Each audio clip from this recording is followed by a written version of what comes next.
Hi everyone, welcome back to my YouTube channel. Today I have a very special guest.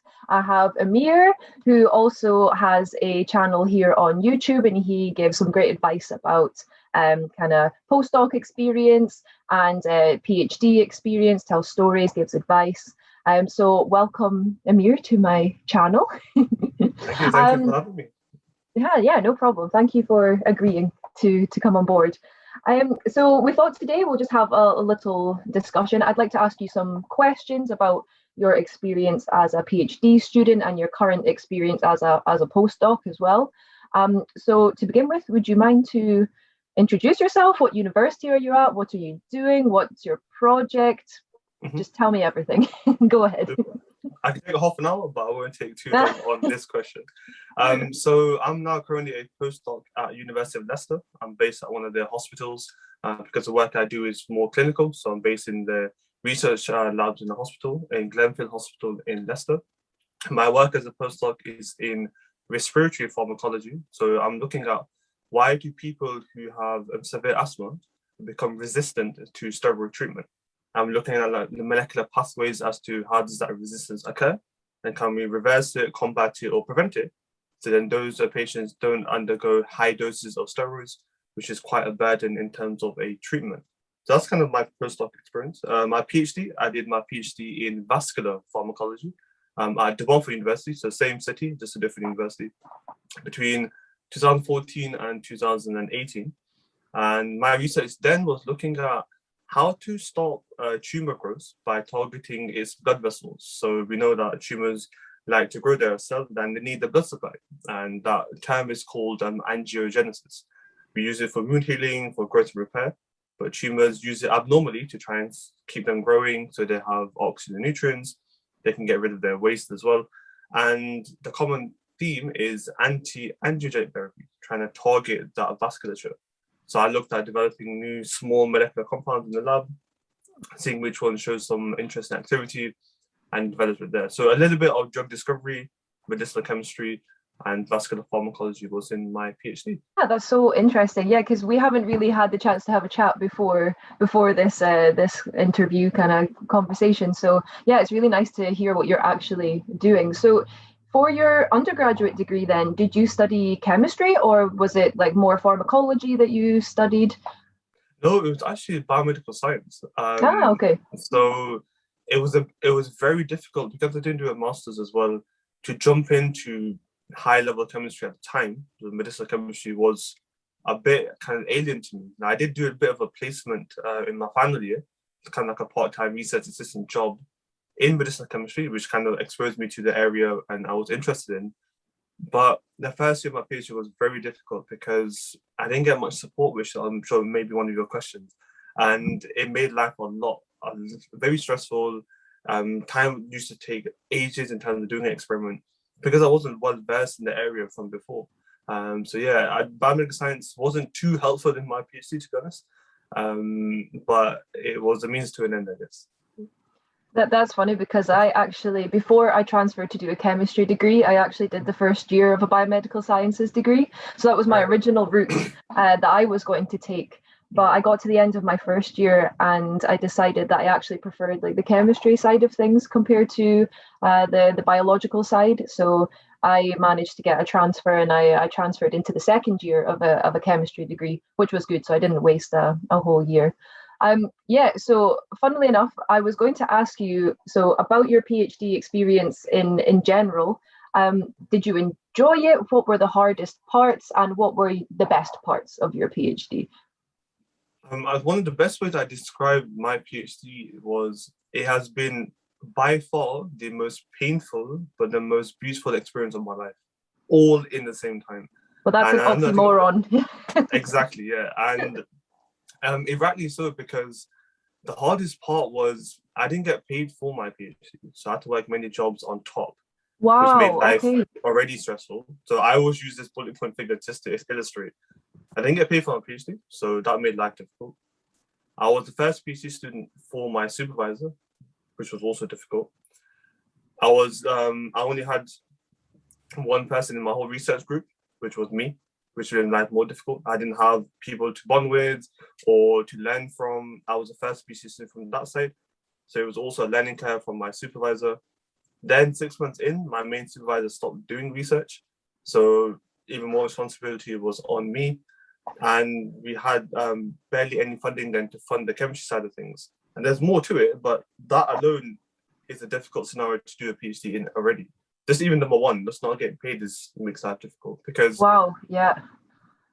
I was doing a lot of teaching. I was working at a cinema at the time. I was doing odd jobs as well. And all of that time takes away from the work or the time you want to use to then write a paper, write a review paper, do some more experiences, which many PhD students do, which I advocate now. But I didn't have that time because I had to work to survive. So funding was difficult. And I think number two by far was support.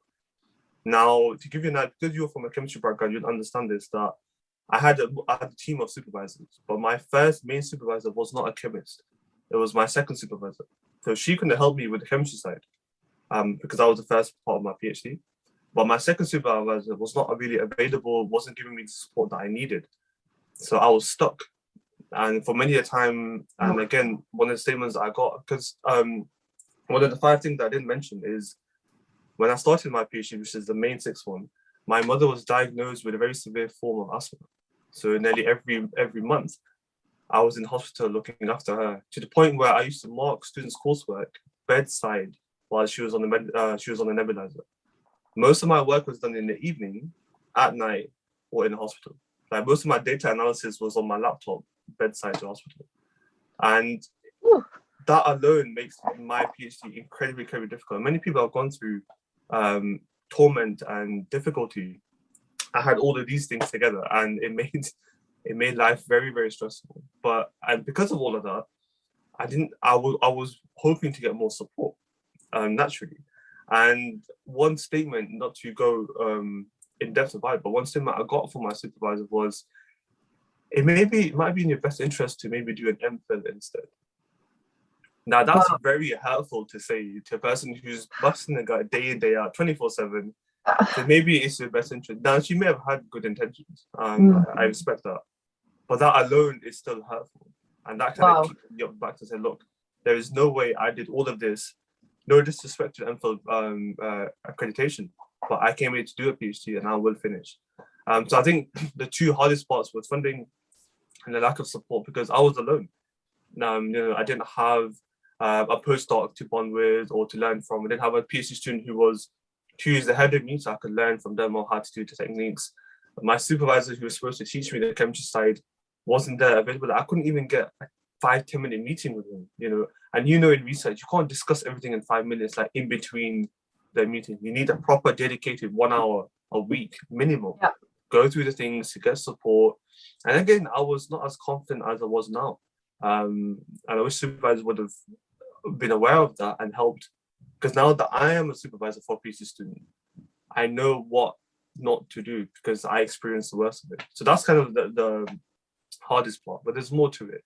But those 2 are standout in my PhD experience. Yeah, wow, you're incredibly strong, I have to say. Like, having a PhD on its own without any of those struggles is difficult enough. So adding all of the struggles that you have just told me on top of that, wow, like honestly, kudos to you. Like, well done for managing to get to the end of it. I think that, that's very inspirational, I think, for anyone else that is going through the same sort of things. I think especially in terms of being a self-funded PhD student. In my lab in particular, I spoke about it in one of my recent videos, there's quite a few people who are self-funded, so they have to have part-time jobs like what you did during your PhD. And just for me to think about that, I'm like, I hardly have enough time to do my PhD and all of these things that I'm trying to complete in order to get to the ultimate goal of writing my thesis. So adding a job on top of that and having like the pressure of financial struggles and things, like, wow, that really is, your journey sounds pretty amazing, to be honest, that you've managed to get through all of that. So yeah, wow, well done. It was hard work for sure. There were times which I think I mentioned in a YouTube video on my channel, that there were times I was in the lab at night crying in the corner because I couldn't take it. But I had to find a way to push through. And I think that's how I became very relentless, motivated, passionate, because I was pushed into a corner and had two options: either I fight or I give up. And a statement I told my mom, because at a time when her condition was not stable, every month she was in hospital, I made a statement, said, if you don't give up, I don't give up. And together we pushed through. She's now thankfully a lot more stable. Wow. I got a PhD with many awards. I won a research Oscar. I won a university-wide poster competition on top of all of those things. And that's what motivated me to make a YouTube channel, because I wanted to share to everybody how I did all the things I did and what is possible. I had all of the issues I was still able to push through.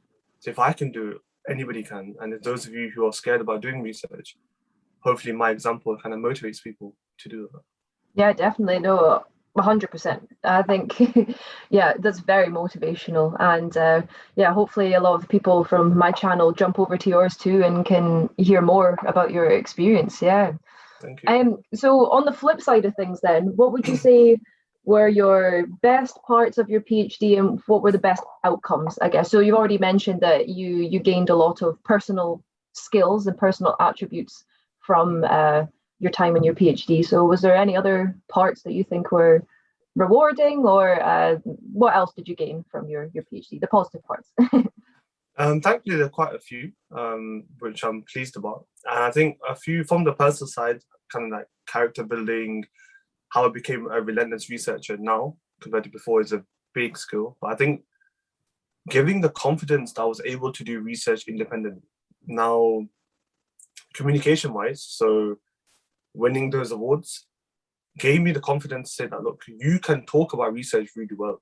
You find it quite easy to do so. And I do. That's why I made YouTube videos. That's why I go on Instagram to make reels.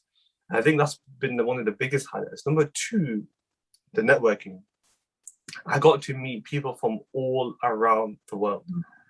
And there's not many jobs, to be fair, in my opinion, that has that ability where you meet people from a diverse range constantly. Like you make friends, people coming from collaborations, you make friends, people going to different conferences, you make friends, people who are in your research group from all over the world. I had from Nigeria, Italy, Germany, Singapore, Australia, Canada, United States, all in the same room. And we learned from each other, and I think for me, it broadened my horizon as to how people are. I have a PhD student now is from Wales, and he's adamant to make sure he goes outside once a day to have a 20-minute walk. Now, back in my PhD, I was, how do I finish this work so I can finish? Irrespective of my physical and mental health, which is, again, another topic. So I was like, why do you need to go outside all the time? Like, you come from Wales where some of the scenery is beautiful. So I now understand why you need to go outside. So a lot of these experiences happened during my PhD where I became more accustomed to, again, I had Portuguese friends and people from the Mediterranean, Italian, coffee. I had met people who have coffee all the time. But then I started to understand, right, that's how when I went to Italy, I had like espressos 3 times a day. I made sure I didn't have it when I came back. I don't want to be addicted to it. But that was a norm. That was the lifestyle there. So you become aware of other people's behavior traits, what they like and dislike, and become more well-rounded as an individual. So I think that's something that doesn't get talked about much in research. But by far, one of the happiest and biggest skills was the camaraderie, because there was some competition, within like local research groups, but across the board, like faculty-wise, there's such a camaraderie because you were like in the trenches, you're in war. Like, I saw my PhD as war. Like my viva was me versus my examiners. You're here to trip me up. I'm here to defend what I do. This is a boxing match for 3 hours. We'll see who wins. That was my mentality. I was that motivated because of what I went through. So that camaraderie was really useful because of what I went through. So building lifelong friendship. A lot of people say, you make your friends in uni. I made my friends in my PhD, to be honest. Yeah. We still have chats with them because we all went through hell. Some people went through things worse than me, So I think the networking, the building of research skills. I think the third, in all honesty, enjoyment of research, to be fair. And I think a PhD gave me, because my area was so varied, I got to do different types of experiments in different fields. I would just call that multidisciplinary. And I think for me, the highlight was I was exposed to so many areas, I could pinpoint what I wanted to focus on for the rest of my career. So I think away from the classical, learn research, got confident, I think the networking, the happiness about having a mixed lifestyle. What I do want to add on this point was, I knew beforehand I didn't want a 9-to-5 job. I didn't want to be stuck in an area where same thing, everything else is repetitive, you get bored. PhD made me realize unequivocally that I do not want a 9-to-5 job, even if it pays really well. Because of the variety, the lifestyle, the flexibility, it made me realize that I could do what I wanted to do. So I could do an experiment, leave it to incubate for 2 hours and go to the gym, come back. Or go do some shopping and come back. Whereas many of the kind of technicians at the time, they were so strict, they could not go anywhere. They weren't allowed to. And I didn't like being kind of put into a cage. And PhD allowed me to kind of express, and I wanted to have that lifestyle for the rest of my career. So those are a few highlights from my happiness. Yeah, thank you. Yeah, the flexibility of a PhD is definitely something that I really enjoy as well. Like, for example, I was in the lab this morning, I'm now home doing this, and then I'll stay at home for a few hours and work, and then I've got a few hours where I'm waiting for an experiment to happen anyway. So then I'll go back later on. It's quite nice. You get that bit of movement, you get that freedom, that flexibility. I have to agree with you as well about kind of the cultural diversity in research labs too. That's something that I really enjoy in my lab as well, because, well, I'm actually the only British person in my lab, which is awesome. We have people from Spain, Italy, Sri Lanka, India, like all over the world, which is really, really cool. And yeah, it's just so nice to have that environment, isn't it, where it's just so vibrant and you're meeting different people with different experiences from all over the world. So would you say that the points that you just mentioned, so about like the flexibility, the cultural diversity, is that what attracted you to doing a postdoc, or did you have other motives for deciding to do a postdoc position? There were a few. I think that was one of them. I wouldn't say that would be the main point. I think I enjoyed doing research. I wanted to do that more and more, but I wanted that freedom still. And I know with industry, it's very business focused to some degree. And despite, having more funding, you earn more, I guess. I didn't want to be doing research based on the business output. I wanted to do research because I enjoy creating new knowledge, trying to figure out something without the pressures of meeting kind of business deadlines. You need to figure this out by this, because we have a contract with this company or that company. And I knew I wouldn't like that scenario. So whether it was going to industry or academia. And the other thing is that I enjoy teaching. One of the reasons why I do YouTube channel videos and Instagram reels, because science communication is a form of teaching. And I really enjoy, helping students when I was doing my PhD, being a supervisor now, and sharing my experience and seeing the next generation grow, as well as contributing to my own career and developing research I wanted to do. And all of that fitted a postdoc lifestyle, because being a supervisor is very different to being a student. The chalk and cheese, I see a lot of how I was in my student now, so I know how to manage, how to mold that person, direct them. So all of that came to a postdoc, because my goal is to become a professor in a remit of immunology. But I learned all of that. I was dedicated. I'm rooted now because of all the experiences that I've had. For example, the work that I do now in my postdoc, some of the consultants I work with are the same consultants who look after my mother from the clinical side. So it's a very small world, and that made me realize the clinical side of what's important for severe asthma, but also the research side, because I've now been in both. I've been a carer for my mom, from paramedics to A&E to, junior doctors, consultants. I've seen the whole workflow for many years, but now I've also seen the research that goes behind to contribute to monoclonal antibodies now being licensed to give to patients.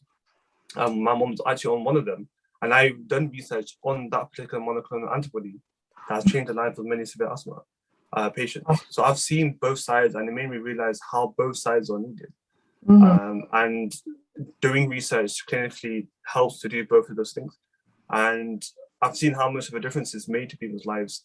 And you want to do research that has a direct outcome or effect on society, has a positive effect on contributing to something that changes the dynamic, and I think our postdoc is very fitting for that remit and for my trajectory to end my end goal. I work in, what do I want to see myself in 15 years and work backwards. And this is the step I need to go further and further. If I didn't enjoy research, there was no way I would have done a postdoc after the PhD experience I went through, And that's quite obvious. So yeah, postdoc was the right fit for me.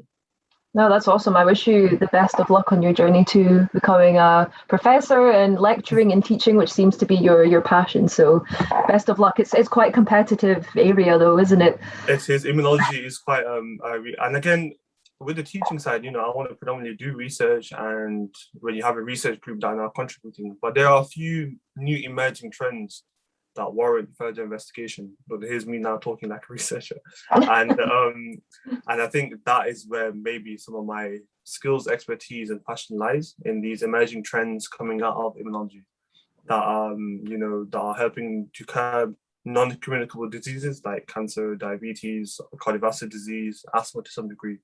And that's where my passion lies: to combat, prevent, or reverse. These are three things. These are like my three secrets I'm giving to everybody.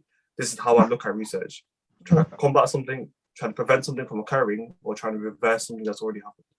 And that's how I look at life as well. Any problem, can you combat it? Can you prevent it? Can you reverse it? Yeah, it's a good mantra to have, I think, definitely. So in terms of a postdoc then, what kind of advice would you give to PhD students that are trying to decide if they want to do a postdoc or if they want to go in a different direction? What are the main considerations that they should think about in that decision-making process, do you think? I think it's what lifestyle would you want? Now, many people go into industry because it's more routine. You've got a really good salary, so if you want to kind of settle down and have you have an idea of what you're going to get each day in terms of work, that's where industry lies. But if you're more passionate about the research, you want to have maybe more flexibility, that's where postdoc lies. Now, postdoc is a lot harder in my opinion because it's kind of like you're managing 4 or 5 different PhD projects in one. You might have heard it from other postdocs where a lot more management, a lot more responsibility on you. Now, you don't get that kind of facade of, oh, it's okay if it went wrong because I'm still a PhD student, I'm still learning. When you're doing the postdoc, it's now expected of you to churn out really good, high quality data left, right, and center. Now, that might be from when you first start, that might be, due to all the different projects that you have going on. So that responsibility is something that can be quite daunting if you're just coming straight out of a PhD. So if you're looking to apply, my advice is you predominantly might have postdocs in your research group already, or if not, in your faculty. Reach out to them and just have a chat with them. A lot of people don't go straight to the source. If you want to become a lawyer, speak to lawyers. If you want to become an accountant, speak to accountants. So speak, because 9 times out of 10, there is somebody in the position you want to aspire to. So I'm looking at professors. I spoke to professors, but look, this is my plan. What advice do you have for me? So if you are looking to do a postdoc, speak to them. If you're looking to go into industry, you can contact them, contact people who've had a similar trajectory to you and get their opinion. But for my kind of postdoc kind of hat on, it's having the flexibility for me, which was the most important. Now, if finance and kind of money is a goal, and rightly so, if you want to settle down, you want to get a house and stuff like that, maybe industry is probably more safe, more consistent. And it's not that postdoc isn't, but most, again, you got to remember, most postdocs are 3 to 4 years contracts, if that. Whereas industry, you can be kind of quite permanent and then you kind of develop on. So it's a matter of what stage in your life are you. Some people do PhD later and then after that, just want to settle down, then go into industry. And many people become kind of consultants in industry because there isn't much in the way of academia. So for example, a few of my Nigerian colleagues were in the wastewater treatment, so environmental chemistry. And there is a huge remit of industry for that type of research. So they went into there and now become consultants to advise on projects based on kind of the research they did before. So it's also, I think, a few things in terms of kind of bullet points. What your lifestyle is at the moment, what lifestyle do you want later? what type of research you do at the moment, and if there is a huge remit for industry type research based on the work that you do right now. And 3, if you're happy to have some form of research chaos that does happen with a postdoc. You know, you get that freedom, but the price you pay is the chaos you have to manage and look after and apply for grants and write papers and stuff like that. Whereas industry, although it's more business driven, you're kind of safe in terms of your job. So that would be a bit more in terms of my advice, but happy to share more if you would like me to. No, that's definitely really useful. So I think, yeah, the main considerations that people have to think about is kind of thinking about the future. So where do you want to get ultimately? Exactly. And what route do you need to take in order to reach that end goal, essentially? No, that's really, really helpful advice. On the topic of advice, I think just to round off this great chat that we've had today, can I ask you for your 2 main pieces of advice that you would give to current PhD students? It's a very open-ended question, but 2 main top pieces, your 2 top pieces. 2 top pieces for advice for current PhD students. Yeah. I love to be short and sweet in terms of effectiveness, and I mentioned this in my thesis actually. So if you are a PhD student now and you're watching this video, it is not if you finish, it is when. Have that mindset in your head, and believe me, it will change the way you look at the rest of your PhD, whether you just started or you're towards the end and you're struggling to kind of write your thesis. When things were going very difficult for me, I had to keep telling myself, it's not if, it's when. And that mentality shift was a paradigm in terms of how I looked at everything else. If experiments failed, it's not if, it's when. Because each experiment was getting me closer to what I needed to. So definitely one piece of advice is not if you finish, it's when. And nail that into your head every single day, and you'll see how motivated you become. Your supervisor will get scared of you because of how now driven you are. You want to do this, you want to do that, because it's not if you finish, it's when. And I think the last piece of advice is something actually I wrote in my, it hit me back in 2014, just before I started my PhD. I was giving a talk at a conference, and whilst I was preparing for it, something came into my mind about this following statement. And now I live by this as a mantra to kind of tell other people, but also to myself. And that is, we all have a potential that far exceeds what our minds can imagine. What we lack is the belief that we have it and the desire to utilize it. You can't tap into a potential if you don't believe you have it. Now, there is a reason why you're doing a PhD. Clearly, you have some capability of being in that position. So why can't you have the potential to finish one and go on further? I think a lot of advice around PhD is not just how to do the techniques, because now you can find that. You can learn from YouTube videos, you can learn from people. I think the biggest thing a lot of people need help with is combating mental health and combating your own kind of self-doubts you have in order to finish. I think those 2 pieces of advice help that side of things, where look at me. And the last thing to hit as a bombshell in terms of all of the talk you've had, you've heard everything that I mentioned now, but you probably didn't believe that I was actually born with speech and listening difficulties. For most of my teenage years, I actually struggled to talk. I didn't take the special formula. There was no special drug that I had. But I trained myself for years to talk in a way that people could understand. So much so that I was able now to give lectures when I was 19, to give talks now, to give YouTube videos. Clearly, I had the potential, but what was lacking was my belief in it. So if I can do that, with all the issues I had in my PhD, what's stopping you doing the same, and if not more? And if you see me as an example, great, but don't be me, be better than me. So those are my advices for people. Wow. I totally didn't know that either. Yeah, you're very impressive, I have to say. Like, your whole journey is just, it's so interesting to hear about. Everyone's PhD journey is just so diverse and so different. So it's nice to hear how people have overcome these challenges. And yeah, thank you so much again for coming on my channel. I appreciate it so much. I will mention now that Aamir has a video on his channel as part of this collaboration, so please go and check that out. It will be linked in the box below. And over on there, we're going to be discussing kind of toxic lab environments and just some key hot topics about research labs and PhDs and postdocs over there. So thank you all again for tuning in. And thank you, Aamir, for coming on my channel. Much appreciated. See you soon. Bye.